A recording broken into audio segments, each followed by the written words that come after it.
نحمدہ و نصلی علی رسولہ الکریم اما بعد فاعوذ باللہ من الشیطان الرجیم بسم اللہ الرحمن الرحیم ان اللہ و ملائکتہ یصلون علی النبی یا ایہا الذین آمنوا صلوا علیہ وسلموا تسلیما۔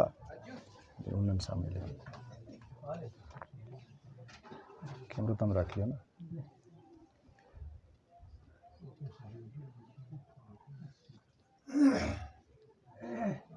بنیادی طور پر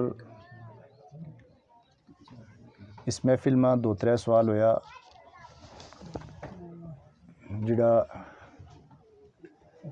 ادھورا جہا تھا تو ہوں سوال نہ پورو کر کے اس کو جواب دیوں۔ سب سے پہلی چیز تو یہ ہے کہ محفل ذکر ختم شریف کی محفل در حقیقت ایک ذکر کی محفل ہے، اور اس ذکر کی محفل کی حدیث پاک ماں کے فضیلت اور کے عظمت آئی ہے۔ اس تعلق نال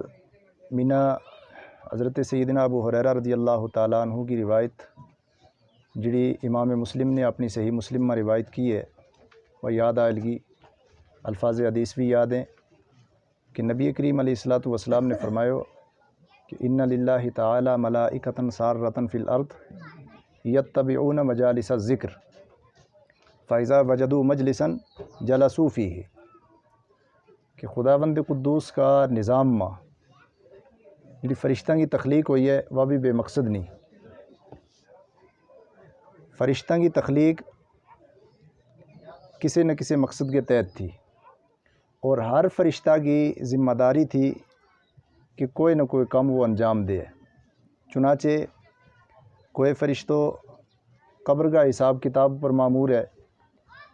کوئی فرشتوں انسان کی روح قبض کرنے واسطے مامور ہے، کوئی فرشتوں خدا کا شمسی نظام اور قمری نظام نہ چلان پر مامور ہے، کوئی ستارہ نہ ٹوریں لگا، کوئی چند اور دین نہ ٹوریں لگا۔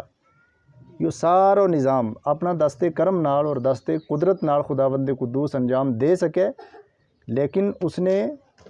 یا اس کی مشیت کو فیصلہ ہے کہ اس نے یہ سارا کام فرشتوں کے سپرد کیے اور خود نگران اعلیٰ بن گئے، انہیں حفاظت فرما رہے اور نگرانی فرما رہے ہو۔ لیکن فرشتوں کی ایک جماعت ایسی رکھی کہ جس جماعت کے ذمے کوئی کام نہیں تھو، ٹھیک ہے نا، جس کے ذمے کوئی کام نہیں تھو۔ اب گل یہ تے رکھیو، حدیث بھی یاد رکھیو، تم تھوڑی جی ہوں تاریخ والے پاس لے چلوں تم نا۔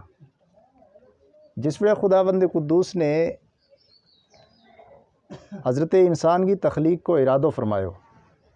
تو اپنی اس مشیت کو اظہار اپنی نوری مخلوق کے سامنے فرمایا۔ قرآن پاک میں باضابطہ بیان ہے وَإِذْ قَالَ رَبُّكَ لِلْمَلَائِكَةِ إِنِّي جَاعِلٌ فِي الْأَرْضِ خلیفہ، کہ اللہ تعالیٰ نے ملائکہ نہ فرمایا کہ ہوں یہ اپنو ایک نائب، اپنو خلیفہ، اپنو ایک اسسٹنٹ زمین پر پیدا فرماؤں والوں۔ اعتراض کی تو مجال کسی کی نہیں تھی، لیکن